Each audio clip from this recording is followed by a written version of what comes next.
दोस्तों नमस्कार। बिहनिया संजय से मैं कौशल तिवारी।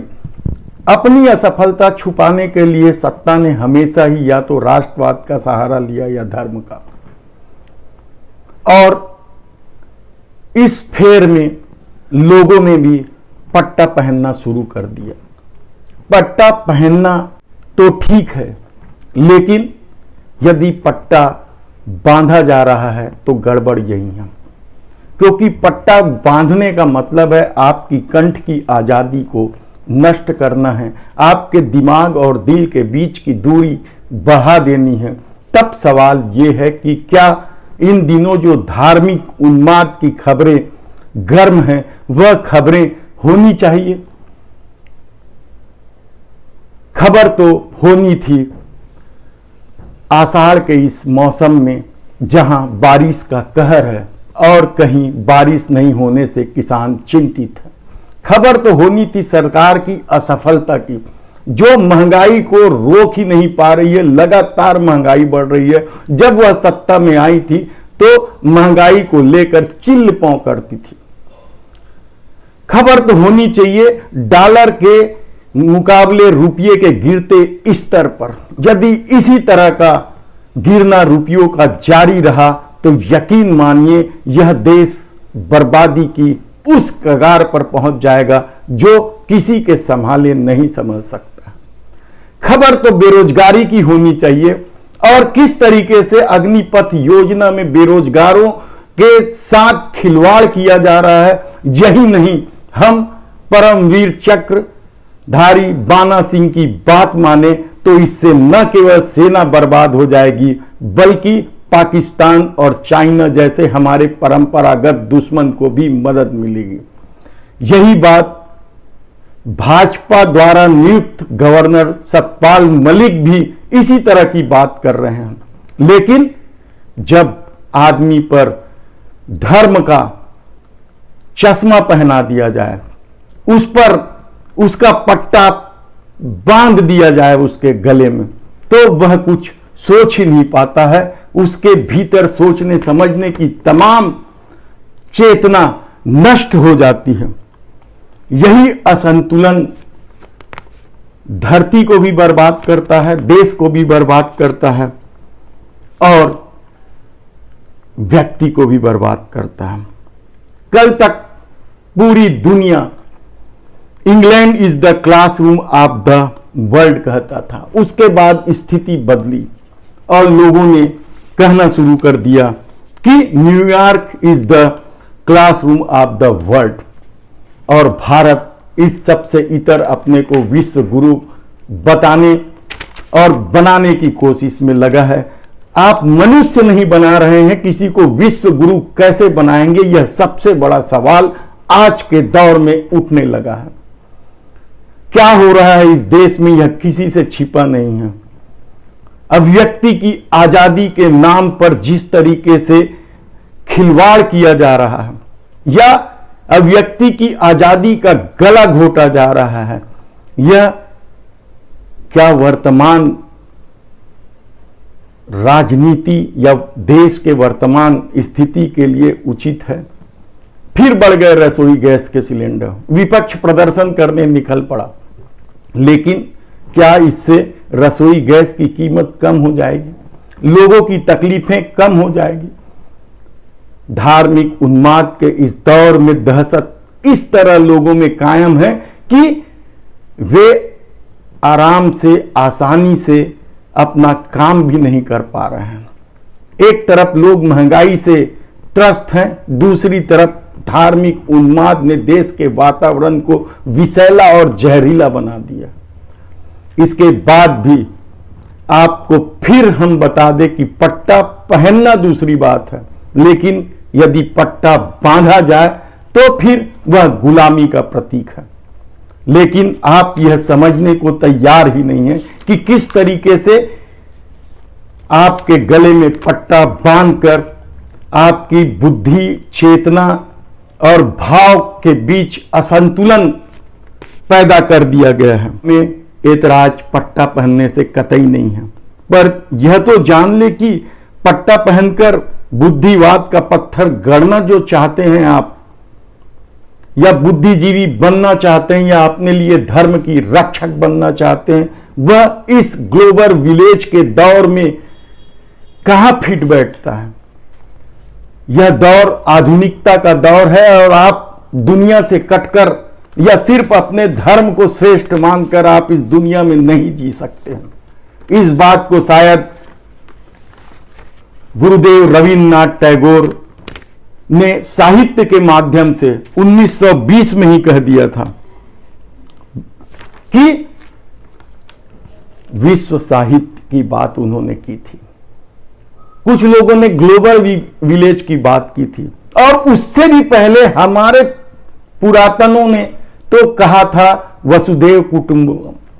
तब सवाल यह है कि आप लोगों को कहां ले जा रहे हैं, किस तरह का देश गढ़ना चाहते हैं, सिर्फ अपनी राजनीति साधने के लिए, सिर्फ सत्ता में बने रहने के लिए। सवाल बहुत से हैं। दूसरी तरफ छत्तीसगढ़ की बात कर लें। छत्तीसगढ़ में भूपेश सरकार की आज कैबिनेट की बैठक होने वाली है। विधानसभा सत्र के पहले होने वाली इस बैठक का अपना महत्व, क्या निर्णय लेगी ग्रामीणों के लिए, किसानों के लिए, बेरोजगारों के लिए, युवाओं के लिए, और इस धार्मिक उन्माद से निपटने के लिए भूपेश सरकार क्या करने वाली है, यह देखना होगा, सोचना होगा। जिस तरीके से छत्तीसगढ़ में आयकर विभाग ने छापे की कार्रवाई की है, उस पर भूपेश बघेल ने पलटवार भी किया है। और चीट फंड कंपनी को लेकर तो पूर्ववर्ती सरकार के मुखिया रहे डॉक्टर रमन सिंह और उसके परिवार, पुत्र अभिषेक सहित पूरे परिवार पर आरोप लगाया है कि ये लोग चीट फंड कंपनी के ब्रांड एम्बेसडर रहे हैं। सुनिए उन्होंने क्या कहा। सीएम साहब कौन है, सीएम सर कौन है, सीएम मैडम कौन है, ये बताना चाहिए। ईडी के पास है ना केस, बताना चाहिए, उसमें कार्रवाई करना चाहिए। और दूसरी बात ये है कि ये जो चीट फंड कंपनी के पैसा जो है, सैकड़ों करोड़ रुपया आम जनता का पैसा, हजारों करोड़ पैसा, वो आम जनता का पैसा लूट के ये चीट फंड कंपनी लूट के ले गई। इसके ब्रांड एम्बेसडर कौन थे? रमन सिंह, उसके परिवार के लोग, उसके बेटा, सांसद, ये लोग थे खूब प्रचार के, मतलब ब्रांड एम्बेसडर बने हुए थे। अब मैं ईडी से निवेदन करता हूँ, केंद्र सरकार से निवेदन करता हूँ कि आम जनता का 6000 करोड़ से ऊपर की राशि लेके भाग गए, तो उसकी संपत्ति हम लोग खोज रहे हैं, तो अभी तक के 40 करोड़ रुपए वापस कर पाए हैं, राजनांदगांव में, रायपुर में, धमतरी में, बिलासपुर में।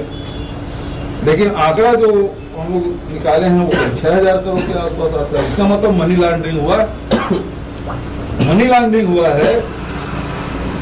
तो उसमें फिर ईडी को इसको जांच में लेके उसमें कार्रवाई करना चाहिए। क्या रमन सिंह जी इसके लिए तैयार हैं? उन्होंने कहा कि ईडी आए और देखे इस मनी लॉन्ड्रिंग के केस को, लेकिन क्या यह संभव है? क्या वर्तमान राजनीति में यह बात दिखाई देता है कि कोई मुख्यमंत्री की अपील पर केंद्र की सरकार यह सब करे? वह कतई नहीं करेगी। वह तो जो लोग दूसरे पार्टियों में रहकर भ्रष्टाचार करते हैं, उसे अपनी पार्टी में लाने के बाद उसकी तरफ से सारी केंद्रीय एजेंसियों का डर हटा देते हैं। तब सवाल यह है कि आखिर छत्तीसगढ़ की राजनीति में जब अगले साल होने वाले चुनाव हैं तो क्या होगा? धार्मिक उन्माद की कोशिश की जा रही है। हमने बताया है कि किस तरीके से पत्रकार वार्ता लेकर साईं बाबा पर प्रहार किया गया है। हम इसको विस्तार से चर्चा करेंगे। अभी वे लोग सिर्फ पत्रकार वार्ता लिए हैं, कार्रवाई की तरफ नहीं बढ़े हैं और शासन प्रशासन को मालूम है कि वे किस तरह के हिंदूवादी लोग हैं और उनका भाजपा से क्या संबंध है। दूसरी तरफ शायद कैबिनेट की बैठक में या विधानसभा सत्र में नियमितीकरण का जो वादा भूपेश सरकार ने किया है, क्या उसे पूरा करेंगे? क्योंकि बहुत सारे कर्मचारी संगठन, कमरा अधिकारी फेडरेशन सब पत्र लिख रहे हैं। और कल तो जिस तरीके से स्कूली सफाई कर्मचारी संघ ने अचानक आंदोलन का विस्तार किया और नेशनल हाईवे पे चक्का जाम किया, उससे शासन प्रशासन के हाथ पांव फूल गए थे। उनका आंदोलन लगातार जारी है। वे अब भी इस आश्वासन पर अपना आंदोलन खत्म नहीं किए। उनका कहना है कि कमेटियां तो मजाक बन गई है। 29 जुलाई को कमेटी की बैठक है, उन्हें इससे कोई मतलब नहीं है। वो तो चाहते हैं कि भूपेश सरकार ने जो वादा किया था नियमितीकरण का, उसे पूरा करे। वे बड़े जोशो खरोश के साथ अपने आंदोलन को विस्तार दे रहे हैं। 140 दिन के आसपास उनका आंदोलन हो गया है, यानी 4 महीने से ऊपर हो गया है, 5वें महीने की ओर है। किसी कर्मचारी संगठनों का हड़ताल इतना लंबा चले, यह शासन प्रशासन और न ही राजनीतिक दलों के लिए ही हितकर होना। लेकिन सत्ता का अपना चरित्र है, अपनी सोच है, उसकी अपनी प्राथमिकता है। भूपेश सरकार की प्राथमिकता शायद अभी किसान, नरवा गरवा घुरुआ बारी और भेंट मुलाकात है। शायद इसी तर्ज पर वह सोचती है कि हम तो सबसे ज्यादा समर्थन मूल्य पर धान खरीद रहे हैं और हमारी सरकार बन जाएगी। लेकिन अपराध के मामले भी लगातार बढ़ रहे हैं। प्रशासनिक कसावट लाने के लिए तबादले और फेरबदल किए गए हैं, लेकिन उससे कुछ खास फर्क नहीं पड़ रहा है। तब सवाल यह है कि कैबिनेट की बैठक में सत्ता क्या करेगी, किस तरह का निर्णय लेगी। क्या अनियमित कर्मचारियों को नियमित करने की बात इस कैबिनेट की बैठक में होगी या फिर विधानसभा सत्र में होगी, यह देखना होगा। दूसरी तरफ महासमुंद में महिला किसानों का आंदोलन सतत जारी है। कर्मी पावर प्लांट के डायरेक्टर्स जो कांग्रेसी भी हैं और जिनकी सत्ता में धमक है,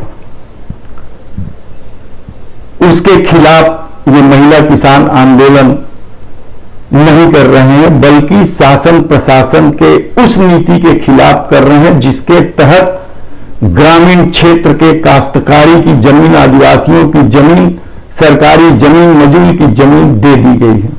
वे जिला प्रशासन पर कार्रवाई की मांग भी लगातार कर रहे हैं। वहीं छत्तीसगढ़ सरकार ने कोल माफियाओं के खिलाफ शिकंजा कसने की कोशिश की है और कुछ दर्जन भर ठिकानों पर छापेमारी की है। जीएसटी से लेकर दूसरी टीमें भी इसमें लगी हैं। क्या कुछ मिलेगा, यह इसका शीघ्र खुलासा हम आपके सामने करेंगे। धन्यवाद।